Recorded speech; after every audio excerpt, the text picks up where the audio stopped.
हमारे जो कोविंद जी हैं दलित समाज के हैं, लेकिन वो आरएसएस के गुलाम हैं। वो हाथ जोड़ते हैं प्रधानमंत्री के आगे, मुख्यमंत्री के यहाँ आते तो मुख्यमंत्री के आगे हाथ जोड़ते हैं। मुख्यमंत्री स्थान से दूसरी तरफ देखता है। वो लगता नहीं है कि वो राष्ट्रपति हैं। राष्ट्रपति तो के.आर. नारायण भी थे। हाँ। उनको पूरे देश के लोग उनको सलूट करते थे। वो भी तो हमारे समाज के थे। लेकिन एक वही रामनाथ कोविंद जी हैं जो बीजेपी लोगों के कहने पर वो मंदिर में जाते हैं और मंदिर के पुजारी उनको मंदिर के अंदर घुसने भी नहीं देता है। वो बाहर घुटना टेक करके चले आते हैं। एक राष्ट्रपति ये है। हमें मंदिर से उनको थोड़ी ना राष्ट्रपति बनने का मौका मिला है। उनको मंदिर से नहीं मिला है उनको राष्ट्रपति। उनको किसी भगवान ने उनको राष्ट्रपति नहीं बनाया है। उनको अगर किसी ने राष्ट्रपति बनाया है तो संविधान में दिए गए कानून के तहत तो राष्ट्रपति बने हैं। उनको राष्ट्रपति जी को संविधान को नमन करना चाहिए, बाबा साहब को नमन करना चाहिए, उनको सलूट करना चाहिए। लेकिन वो जा करके मंदिर में वो गुलाम बन करके उनके पैरों पे गिड़गिड़ाने का काम करते हैं। इससे हमारे ये देश में आरएसएस के लोग ये संदेश देना चाहते हैं कि ये समाज के राष्ट्रपति भी हो जाओ, मुख्यमंत्री भी हो जाओ, प्रधानमंत्री भी हो जाओ, विधायक सांसद भी बन जाओ, लेकिन तुम अगर एससी हो तो तुम एससी ही रहोगे। मोदी हमारे राम हैं, हम उनके हनुमान हैं, और ये भी कहते हैं कि हम शेर का बेटा हैं। देखिए, जो आज उनकी सोच है, उनको सोच ने ही उनको ख़त्म कर दिया।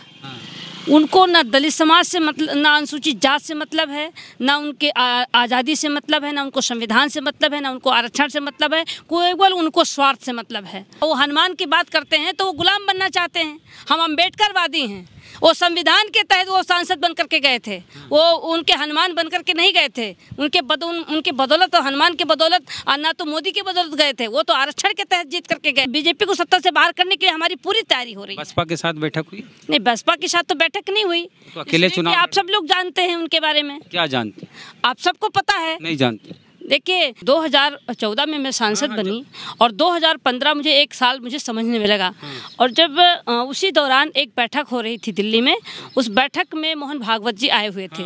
और बैठक में मोहन भागवत ने ये कहा कि संविधान आरक्षण की हम समीक्षा करेंगे और संविधान आरक्षण की समीक्षा भी करेंगे, और ऐसा संविधान को हम ऐसा समाप्त करेंगे कि ना रहना बराबर होगा। इस बात को जब अपने गुरुजी से मैंने चर्चा किया, और चर्चा करने के बाद उसी दिन हमारे गुरु अक्षयनाथ कनौजिया ने कहा कि सावित्री, आप तुमको अपने को ये मान लेना है कि हम भाजपा के सांसद नहीं हैं। चुनाव का समय आ गया है उत्तर प्रदेश में।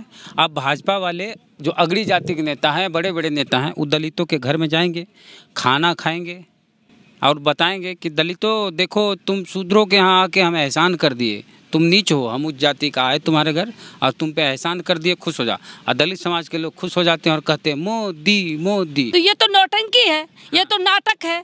और इसके बाद जैसे वो घर से वापस जाते हैं, सोफा वापस गया, फ्रिज वापस गई, पंखा वापस गया, कूलर वापस गया, बर्तन सारे वापस चले गए, सारा टेंट वापस चला गया। तो ये तो नौटंकी कर रहे हैं हमारे समाज के साथ। ये समाज बर्दाश्त नहीं कर रहा। सबको पता चल गया है कि हमको ये नीच बना करके, अछूत बना करके हमको हीन भावना से देखते हैं, हमें अछूत भावना से देखते हैं। अब हमारा ये समाज, दलित समाज बर्दाश्त बिल्कुल नहीं करेगा। आने वाले समय में सत्ता से बाहर करने के लिए हमारा दलित समाज पूरी तरीके से तैयार है कि बीजेपी 2022 में अगर हम सत्ता से बाहर नहीं करेंगे तो ऐसे हमको नीच बना के रखेंगे, ऐसे अछूत बना के रखेंगे। आखिर अछूत बनाने वाला कौन है? जाति व्यवस्था बनाने वाला कौन है? नीच बनाने वाला कौन है? हमसे नफरत फैलाने वाला कौन है? संविधान को जलाने वाला कौन है? संविधान की प्रतियां जलाने वाला कौन है? संविधान का अपमान करने वाला कौन है? बाबा साहब की प्रतिमा को तोड़ने वाला कौन है? ये कौन लोग हैं? ये वही मनवादी व्यवस्था के लोग हैं जो दलित समाज के घर पर जाकर के और झूठा नोटंकी करके वहां पर खाना खाते हैं, रोटी खाते हैं और समाज में फोटो खींच करके उसको वायरल करते हैं। जैसे लखनऊ के राजा थे लाखन पासी, ऐसे दिल्ली के राजा थे रहसु गुरु चमार। वो दिल्ली के राजा हुआ करते थे, लखनऊ के राजा लाखन पासी हुआ करते थे। ये हमारा इतिहास हुआ करता था। हमारे लोग इस देश के राजा हुआ करते थे। चंद्रशेखर आजाद रावण और सावित्री बाई फुले एक साथ चुनाव में आएंगे। हमारे साथ बीजेपी की पूर्व सांसद, पूर्व विधायक, बीजेपी की पूर्व नेता, बहुजन समाज पार्टी की भी पूर्व नेता हैं सावित्री बाई फुले।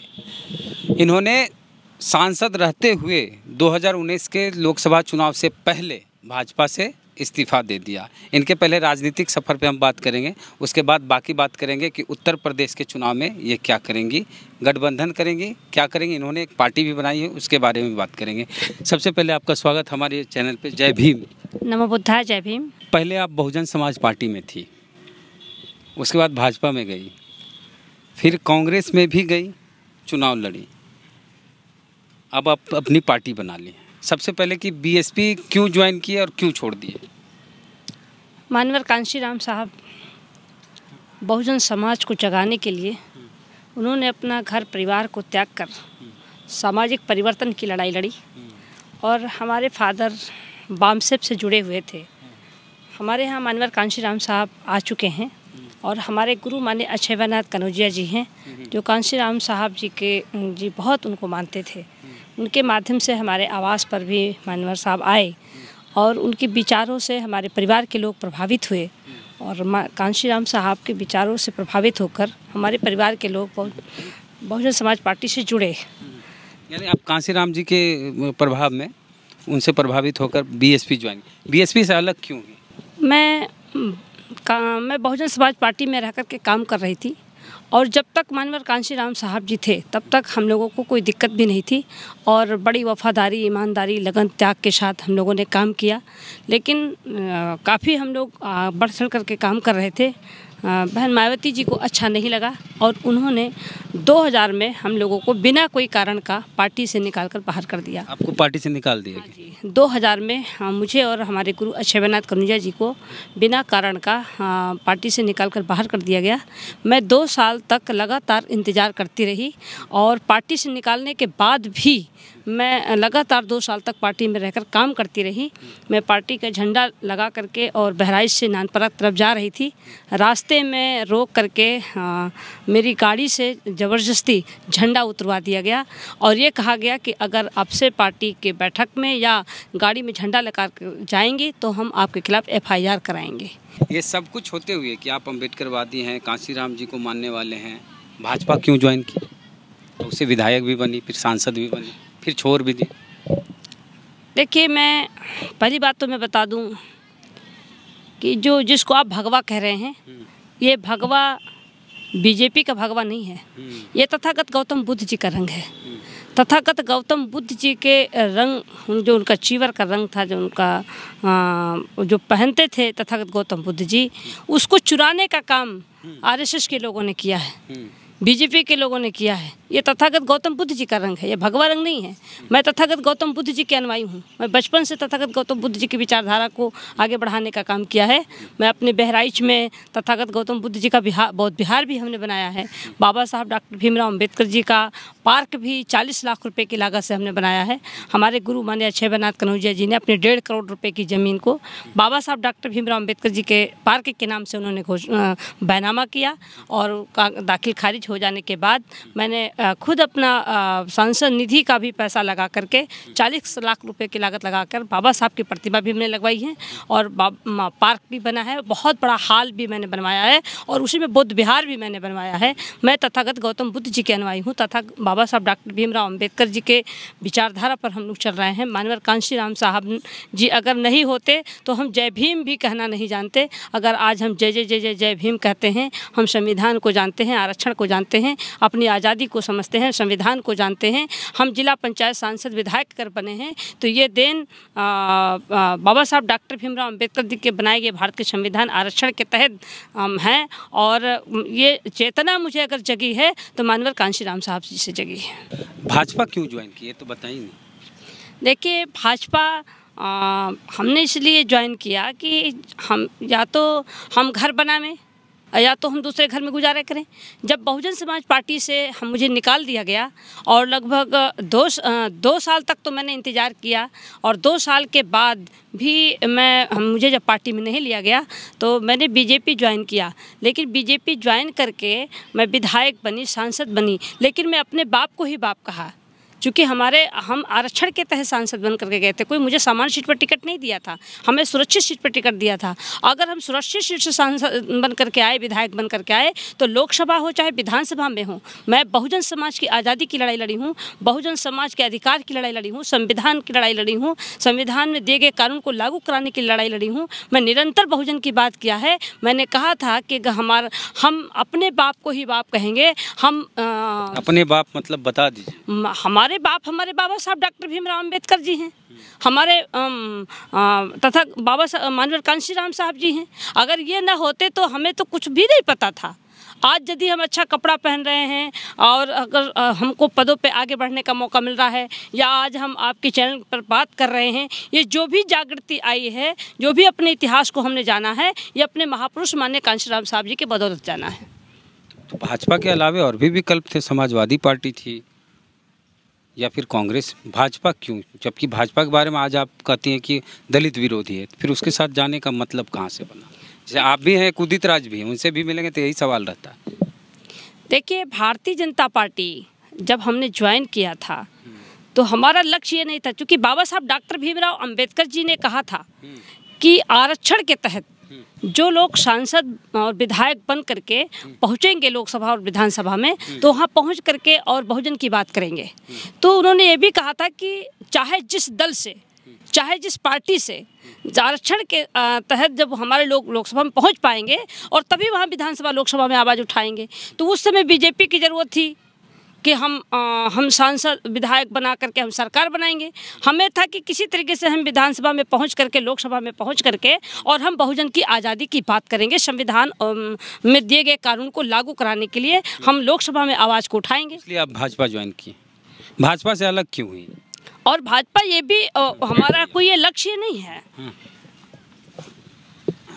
बीजेपी से, क्योंकि बहुत लोग अभी बीजेपी के प्रति, बहुत लोग दलित समाज के लोग को लगता है कि बीजेपी अच्छी है हमारे लिए, दलितों के लिए।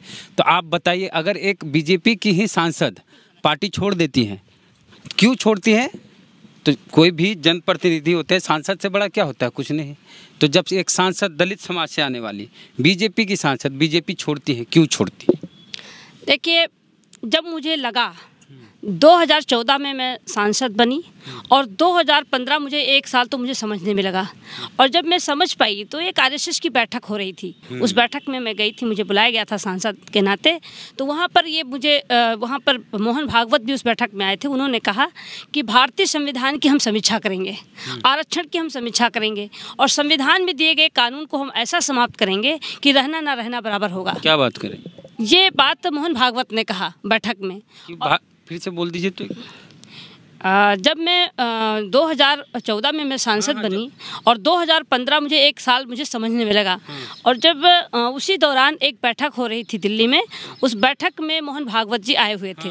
उस बैठक में मोहन भागवत ने ये कहा कि संविधान आरक्षण की हम समीक्षा करेंगे और संविधान आरक्षण की समीक्षा भी करेंगे, और ऐसा संविधान को हम ऐसा समाप्त करेंगे कि ना रहना बराबर होगा। संविधान को ही समाप्त? हाँ, संविधान को जी।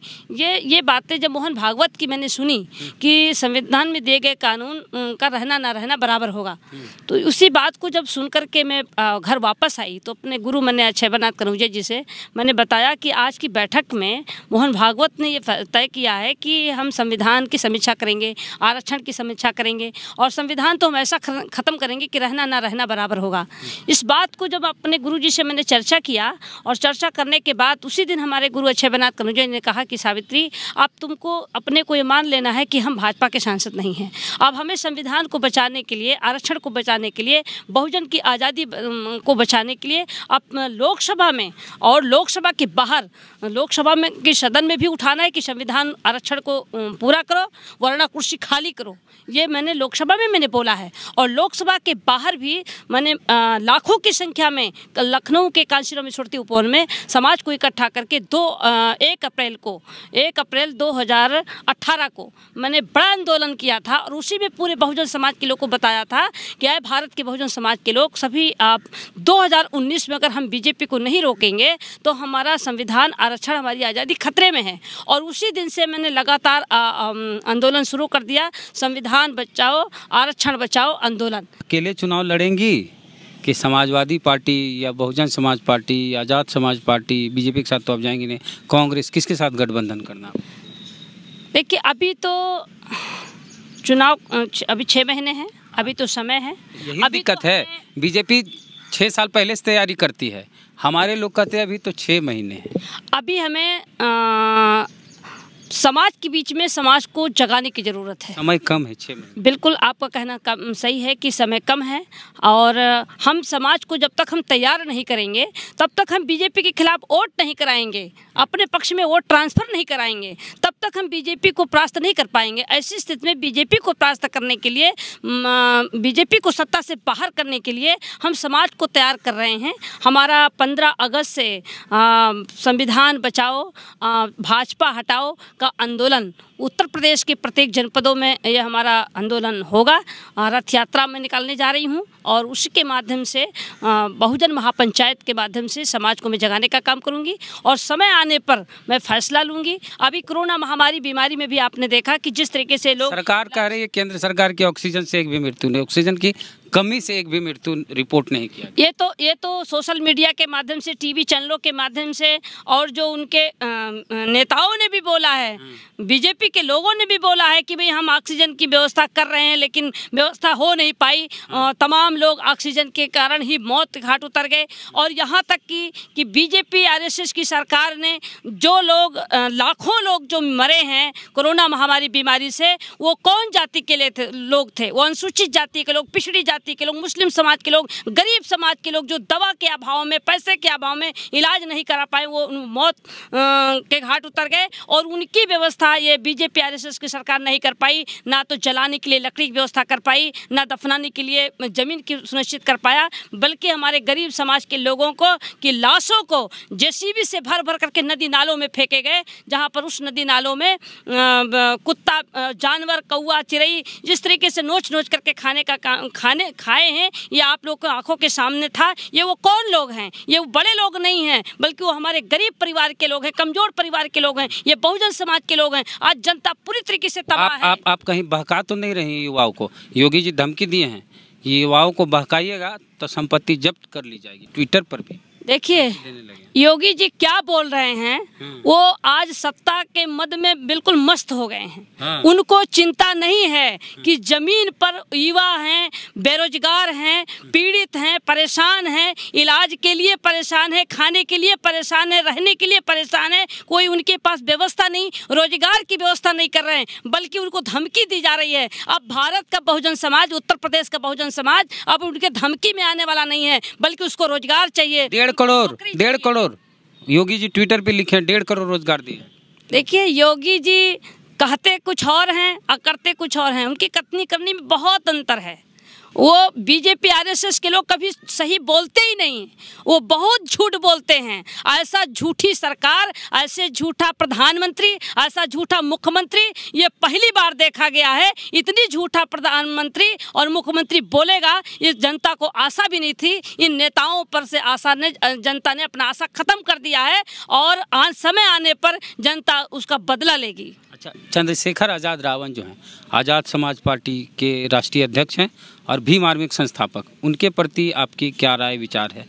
क्योंकि वो भी दलित समाज से हैं, आप भी दलित समाज से हैं, और उत्तर प्रदेश में प्रमुख 3 दलितों की पार्टियां हो गई। बहुजन समाज पार्टी पहले से है, चंद्रशेखर आज़ाद रावण की भी पार्टी है, और आपकी भी पार्टी है कांसीराम मूल निवासी बहुजन पार्टी। कांसीराम बहुजन मूल निवासी पार्टी। तो चंद्रशेखर आज़ाद के बारे में क्या सोच रही है? उनका काम कैसा लग रहा है? देखिए मैं तो चाहती हूँ कि बहुजन समाज की जो हमारे साथी हैं सभी लोग एकजुट हो जाएं।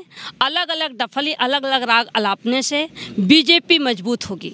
ऐसी स्थिति में मैं तो चाहूँगी कि सारे दलित समाज के लोग, पिछड़े समाज के जो हमारे नेता हैं, सभी लोग एक मंच पर आ जाएं और साझा मंच हो, और बीजेपी को सत्ता से बाहर करने के लिए बड़ी वफादारी, ईमानदारी, लगन और त्याग के साथ काम करें, ये मैं चाहती हूँ।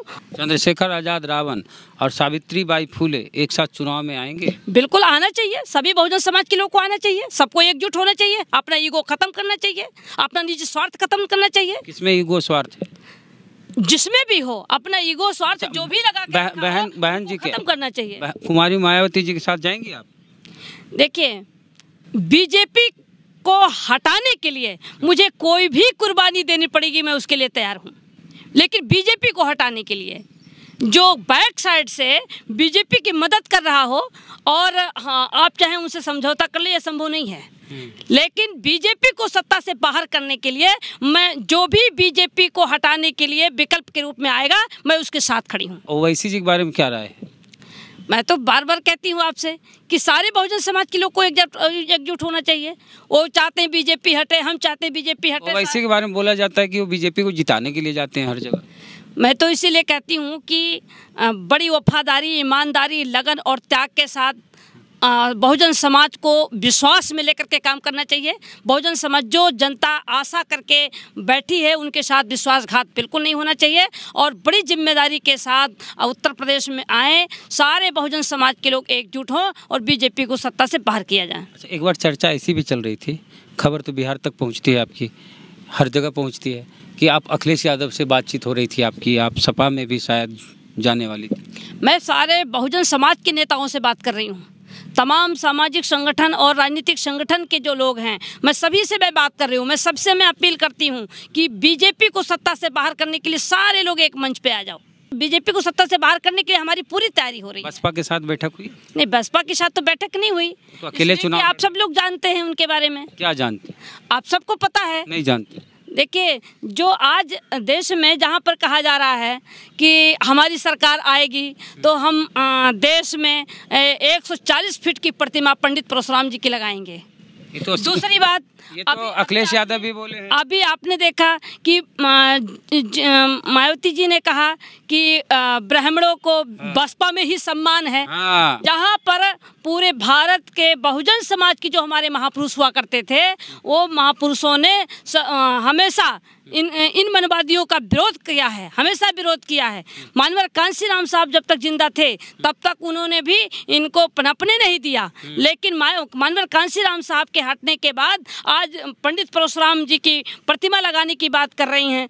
ऐसी स्थिति में जो लोग संविधान को ख़त्म करना चाहते, आरक्षण को ख़त्म करना चाहते, बहुजन की आज़ादी को ख़त्म करना चाहते, बहुजन के कानून को ख़त्म करना चाहते, बहुजन समाज को तबाह करना चाहते, उनको जातियों में बांटना चाहते, जो अंधविश्वास फैलाना चाहते हैं, उन्हीं को आगे करना चाहती हैं। तो ऐसी स्थिति में तो ये साफ लग रहा है कि कहीं न कहीं अंदर से समझौता भी हो सकता है उनका, बीएसपी का भाजपा के साथ।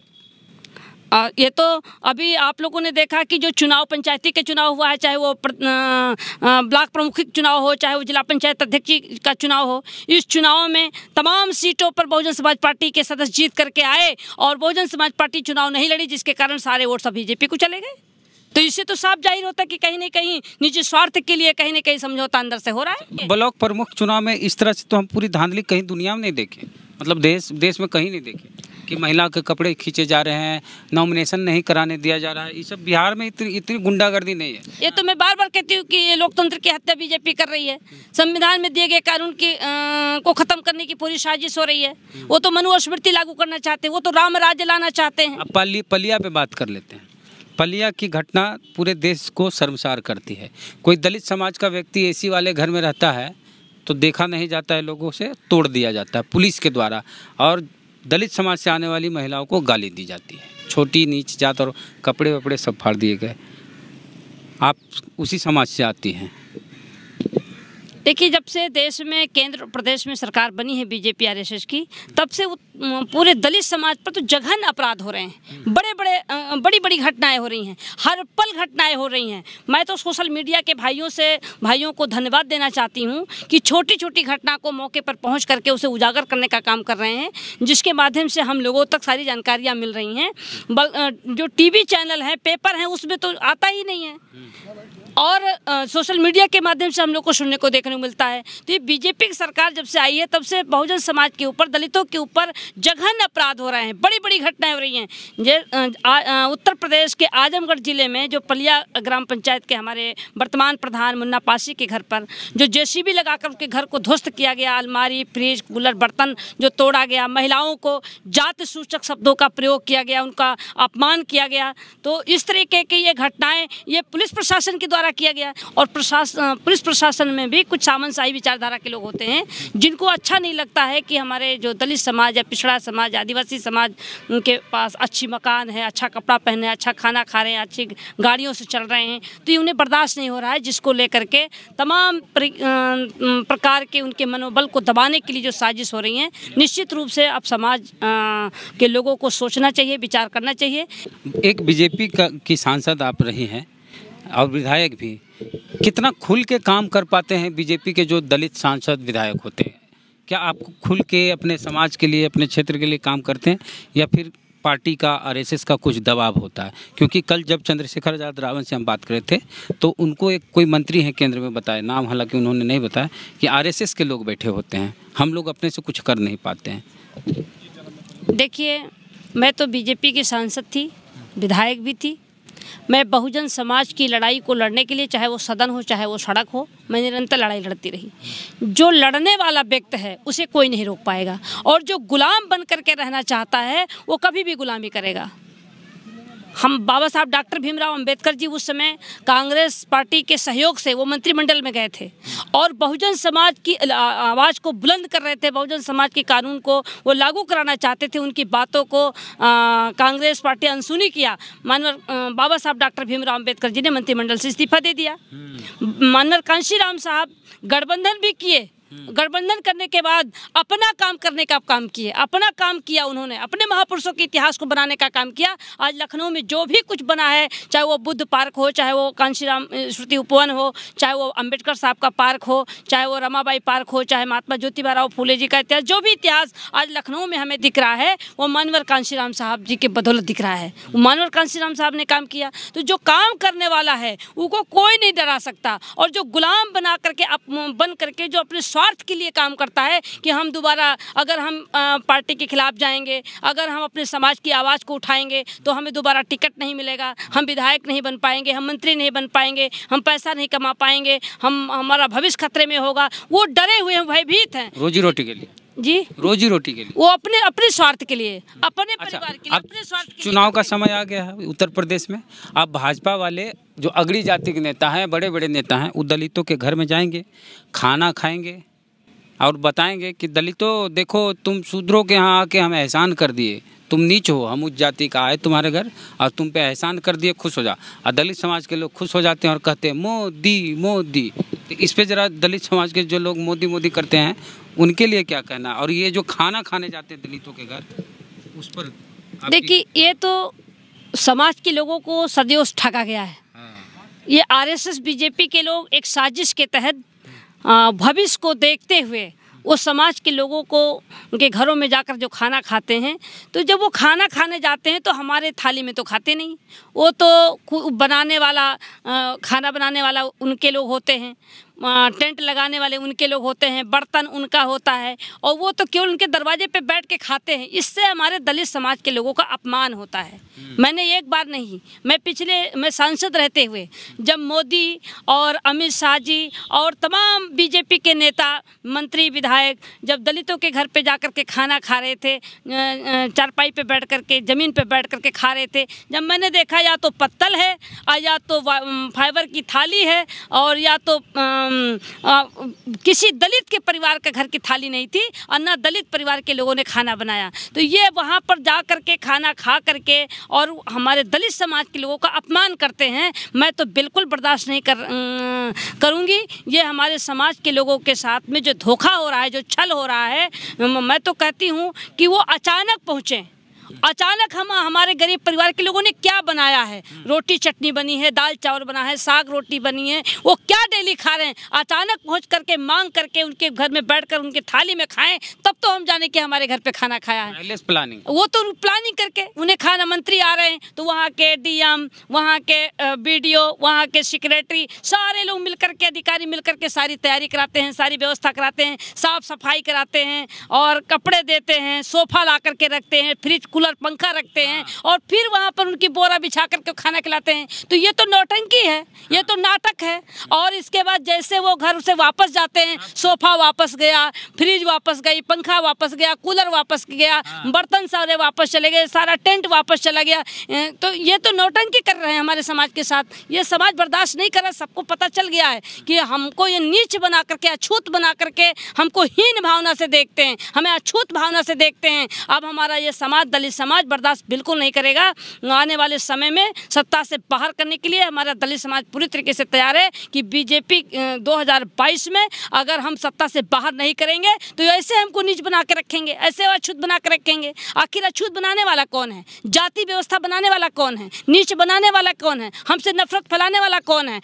संविधान को जलाने वाला कौन है? संविधान की प्रतियां जलाने वाला कौन है? संविधान का अपमान करने वाला कौन है? बाबा साहब की प्रतिमा को तोड़ने वाला कौन है? ये कौन लोग हैं? ये वही मनवादी व्यवस्था के लोग हैं जो दलित समाज के घर पर जा करके और झूठा नौटंकी करके वहाँ पर खाना खाते हैं, रोटी खाते हैं और समाज में फोटो खींच करके उसको वायरल करते हैं, टीवी चैनलों पर चलाते हैं, टीवी चैनल पर चला करके समाज को भ्रमित करने का काम करते हैं। मैं तो कहती हूँ कि ये दलित समाज, ये भारत का बहुजन समाज, इस देश का मूल निवासी है, इस देश का आदिवासी है, मूल निवासी है। इनका इतिहास रहा है, ये राजा हुआ करते थे और यहाँ पर उनका इतिहास रहा है। और आज उनको जो हीन भावना से देखा जा रहा है, समाज अपने अधिकार को समझ चुका है, बाबा साहब के संविधान को जान चुका है और जैसे जैसे बाबा साहब के दिए गए अधिकार को हमारा समाज समझ रहा है, आगे बढ़ रहा है, जय जय जय जय जय भीम कर रहा है, वैसे इनका दिमाग को डाइवर्ट करने के लिए आत्मा, परमात्मा, भाग्य, भगवान, नरक, स्वर्ग, पूर्ण, पाप में ये समाज को भ्रमित करने का काम कर रहे हैं। अब समाज के लोगों को समाज भ्रमित नहीं होगा,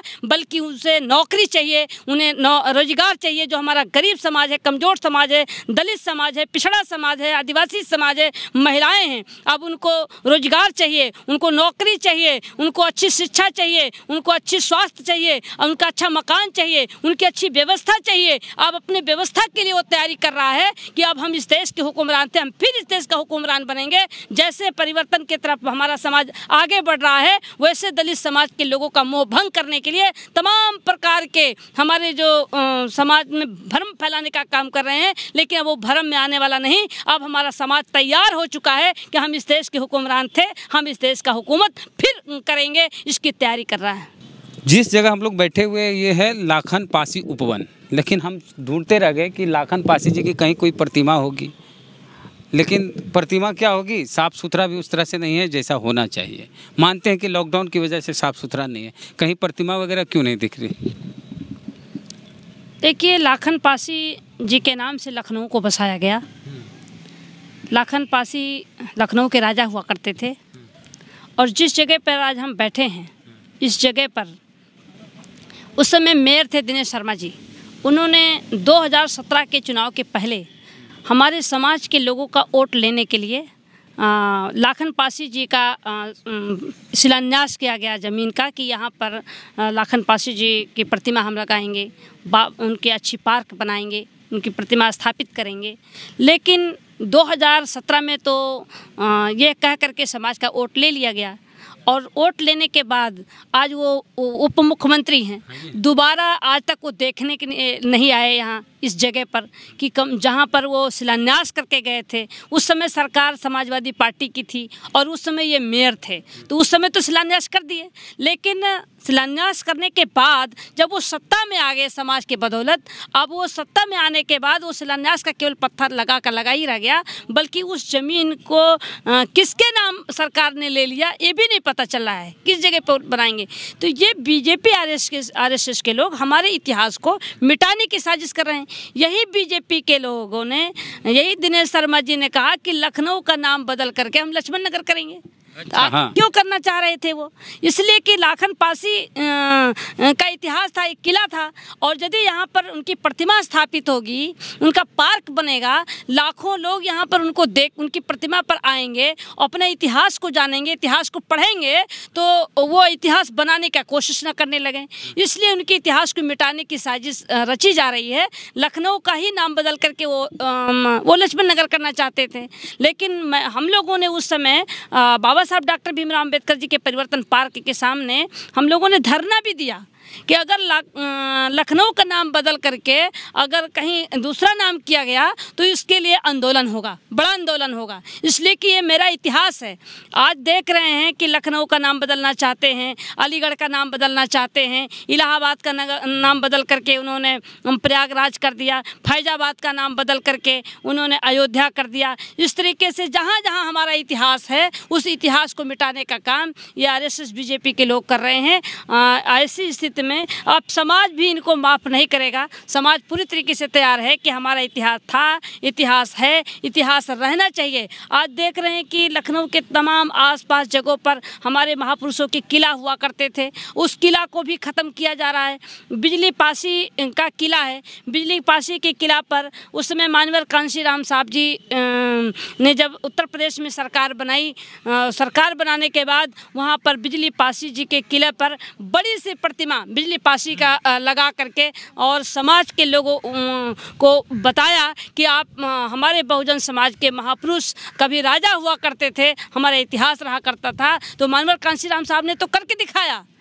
हम तमाम अंबेडकर पार्क, रमाबाई अंबेडकर पार्क, महात्मा ज्योतिबा फूले जी के नाम से, माता सावित्रीबाई फूले जी के नाम से तमाम इतिहास स्थापित करने का काम उन्होंने किया। लेकिन उनके जाने के बाद आज हमारा इतिहास जो है उस इतिहास को मिटाने का काम बीजेपी सरकार, आरएसएस की सरकार करती जा रही है। आज जैसे लखनऊ के राजा थे लाखन पासी, ऐसे दिल्ली के राजा थे रहसु गुरु चमार, वो दिल्ली के राजा हुआ करते थे, लखनऊ के राजा लाखन पासी हुआ करते थे। ये हमारा इतिहास हुआ करता था। हमारे लोग इस देश के राजा हुआ करते थे।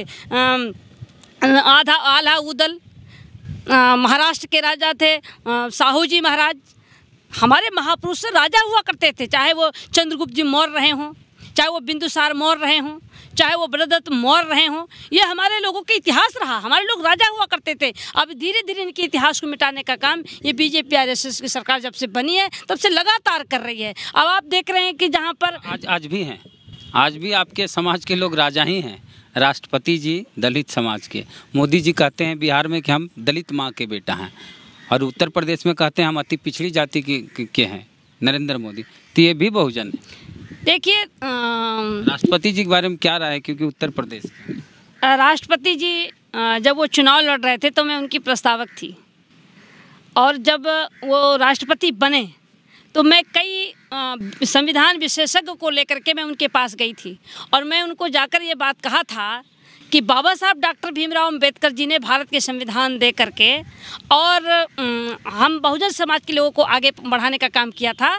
आज बाबा साहब की देन है जो आज राष्ट्रपति की कुर्सी पर आप विराजमान हैं, और इस संविधान को लागू कराने के लिए हर पल प्रयास करिएगा। और कहीं संविधान को साजिश के तहत अगर आरएसएस के लोगों ने कहीं साजिश रची तो उसके खिलाफ भले आपको राष्ट्रपति पद से इस्तीफा देना पड़े, लेकिन संविधान को बचाने का काम आपको करना होगा। ये बात मैं राष्ट्रपति भवन में जाकर रामनाथ कोविंद जी से मैं कह करके आई थी, और मैं ही नहीं थी, मेरे साथ 11-12 लोग साथ में गए थे। उसमें सुबचन राम साहब इनकम टैक्स कमिश्नर थे भारत सरकार के, वो भी मेरे साथ में थे, और कई साथी संविधान विशेषज्ञ थे, उनको मैं लेकर के गई थी। ये बात मैं उनको कह करके आई थी। लेकिन मैं तो देख रही हूँ कि जो आज हमारे जो कोविंद जी हैं दलित समाज के हैं, लेकिन वो आरएसएस के गुलाम हैं।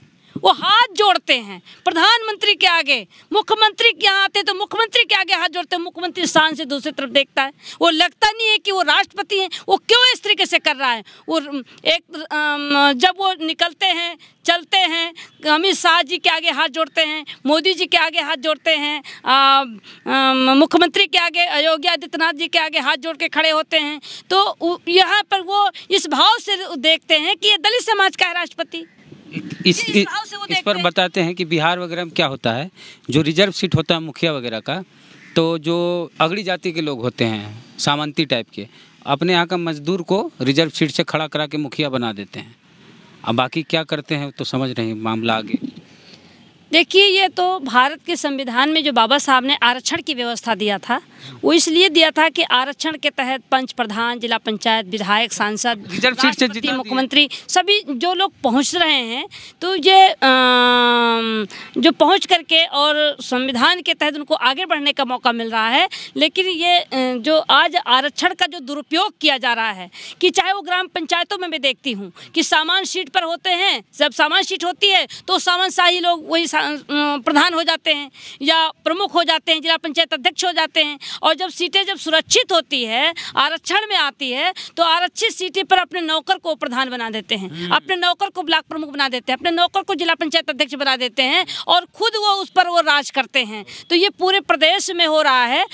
इसलिए अब इनको ये खल रहा है कि जो लोग आरक्षण के तहत आगे बढ़ करके उनके पास अच्छा मकान हो गया, अच्छी गाड़ी हो गई, अच्छी व्यवस्था हो गया, उनके बच्चे आगे पढ़ रहे हैं, अब संविधान अधिकार के प्रति जागरूक हो गए, देश दुनिया में घूमने लगे, तो इसीलिए अब उनको ये खल रहा है। उनको बर्दाश्त नहीं हो रहा है कि रामनाथ कोविंद जैसा व्यक्ति वो राष्ट्रपति के पद पर है। मैं तो कहती हूँ कि राष्ट्रपति तो के.आर. नारायण भी थे। उनका उनको पूरे देश के लोग उनको सलूट करते थे, वो भी तो हमारे समाज के थे।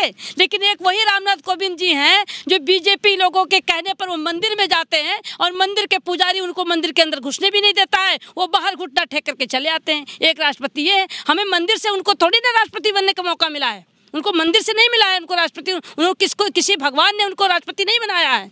उनको अगर किसी ने राष्ट्रपति बनाया है तो संविधान में दिए गए कानून के तहत तो राष्ट्रपति बने हैं। उनको राष्ट्रपति जी को संविधान को नमन करना चाहिए, बाबा साहब को नमन करना चाहिए, उनको सलूट करना चाहिए। लेकिन वो जा करके मंदिर में वो गुलाम बन करके उनके पैरों पे गड़गड़ाने का काम करते हैं। इससे हमारे ये देश में आरएसएस के लोग ये संदेश देना चाहते हैं कि ये समाज के राष्ट्रपति भी हो जाओ, मुख्यमंत्री भी हो जाओ, प्रधानमंत्री भी हो जाओ, विधायक सांसद भी बन जाओ, लेकिन तुम अगर एससी हो तो तुम एससी ही रहोगे, इस भाव से देखते हैं। लेकिन बाबा साहब डॉक्टर भीमराव अंबेडकर जी ने हमको बराबरी पर पहुंचाने का काम किया। जो हमें नीच कहते थे, अछूत कहते थे, हमसे नफरत करते थे, हमको हीन भावना से देखते थे, उन समाज के लोगों को राष्ट्रपति बना दिया उन्होंने।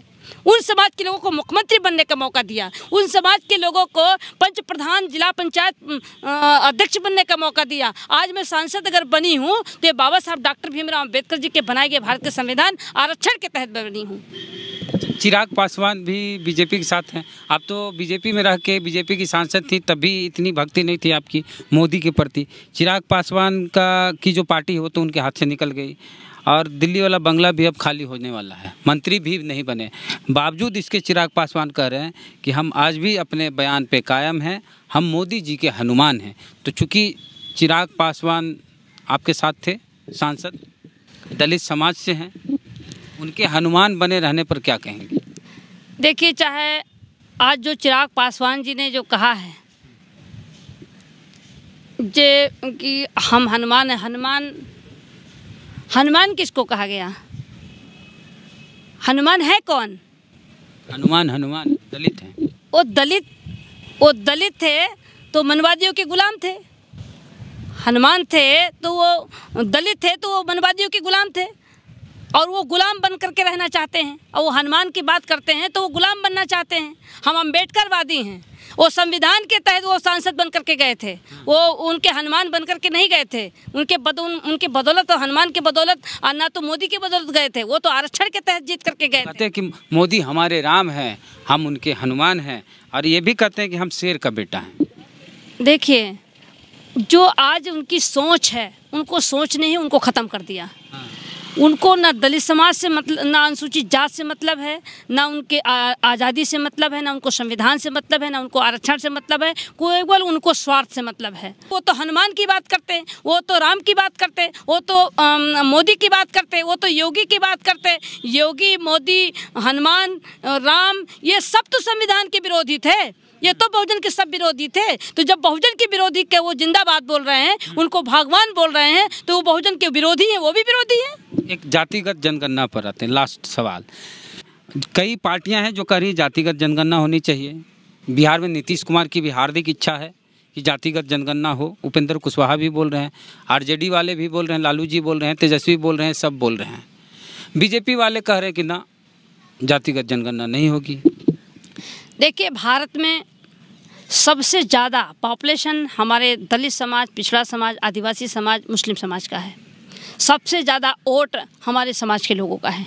जिस दिन जातीय जनगणना हो जाएगा उस दिन भारत में पता चल जाएगा कि समाज के लोग सबसे ज़्यादा हैं। इसलिए उनको भय सता रही है कि कहीं पोल ना खुल जाए। जो हम चोरी कर रहे हैं, जो हम गलतियां कर रहे हैं, हमारी ये पोल ना खुल जाए, उसको दबाना चाहते, वो छिपाना चाहते हैं। मैं तो कहती हूँ कि जिस दिन जातीय जनगणना ईमानदारी से हो जाएगी उस दिन सब पता चल जाएगा कि जितनी चोरी आप किए हो सब पर्दाफाश हो जाएगा और समाज को लगेगा कि हम इस देश में इतना पॉपुलेशन है, हमारा वोट इतना है और इतना वोट के बावजूद हमारे लोग गुलामी कर रहे हैं। नहीं, हम गुलामी नहीं करेंगे बल्कि हम इस देश के हुक्मरान बनेंगे। इसलिए वो जातीय जनगणना को छिपाना चाहते हैं। लेकिन जातीय जनगणना की मैं भी मांग करती हूँ कि जातीय जनगणना होनी चाहिए। इससे हमारे समाज के लोगों को जितनी जिसकी संख्या भारी उतनी उसकी हिस्सेदारी मिलनी चाहिए। ये कोई अपने घर से वो नहीं दे रहे हैं, न उनसे हम मांग रहे हैं। यह हमारे संविधान में व्यवस्था है, वो हम अपने संविधान के तहत जितना हमारा संख्या है उतनी हमको भागीदारी मिलनी चाहिए। इसलिए जातीय जनगणना से सारा क्लियर हो जाएगा कि पिछड़े वर्ग के लोग कितना है, अनुसूचित जाति के कितने लोग हैं, महिलाएं कितना हैं, मुस्लिम कितने हैं, अल्पसंख्यक समाज के लोग कितने हैं। जब जातीय जनगणना होगा तभी पर्दाफाश होगा। तो बहुत बहुत शुक्रिया बातचीत के लिए। बेबाकी से बात रखी अपनी कि क्यों बसपा में गई, क्यों बसपा से अलग हुई, क्यों भाजपा गई, क्यों कांग्रेस गई और क्यों अपनी पार्टी बनाई, और इसके बाद अभी के राजनीति में क्या कुछ चल रहा है उस पर भी इनसे हमने बातचीत करी। बातचीत कैसी लगी बताइएगा कमेंट बॉक्स में। फेसबुक पर वीडियो देख रहे हैं, पसंद आया तो शेयर कीजिए। पेज को लाइक फॉलो नहीं किए हैं तो कर लीजिए। यूट्यूब चैनल पे वीडियो देख रहे हैं, सब्सक्राइबर नहीं है हमारे तो घंटी बजा के सब्सक्राइब कीजिए। जय भीम, जय भारत।